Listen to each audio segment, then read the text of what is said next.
Hello friends, আজ আমি বানাবো চিকেন রেজালা। আপনারা আত্মীয় স্বজন আসলে এমনি চিকেন তো রান্না করেই থাকেন, তবে সেটা মানুষের কাছে অনেকটা সাধারণ হয়ে যায়। কিন্তু আপনারা যদি এই রকম রেজালা বানিয়ে খাওয়ান তাহলে আপনারা কিন্তু প্রশংসায় মুগ্ধ হয়ে যাবেন।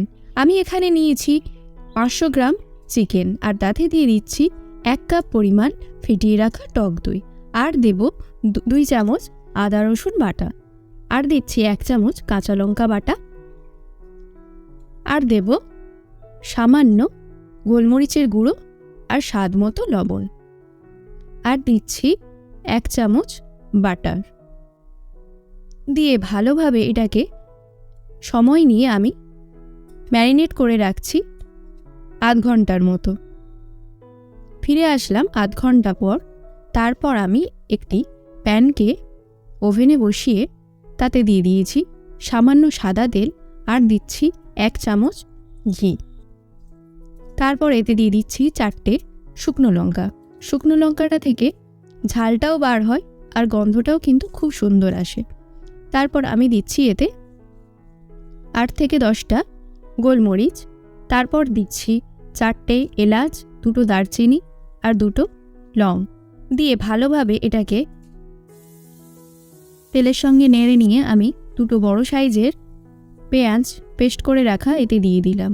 তারপর পেঁয়াজটাকে ভালোভাবে ভেজে নিয়ে ম্যারিনেট করে রাখা চিকেনগুলো একে একে দিয়ে দিচ্ছি।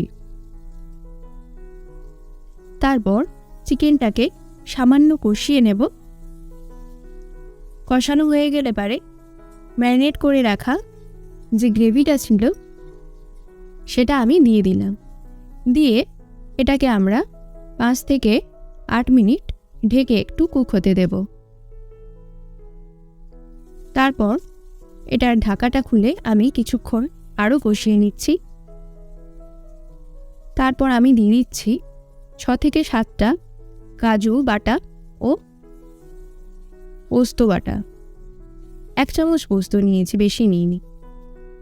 তারপর সামান্য জল দিয়ে এটাকে আমরা 10 মিনিট হতে দেব।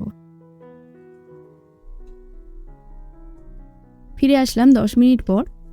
তারপর এতে দিয়ে দেব আমরা সামান্য কেশর, আর দেব 1 চামচ কেওড়ার জল।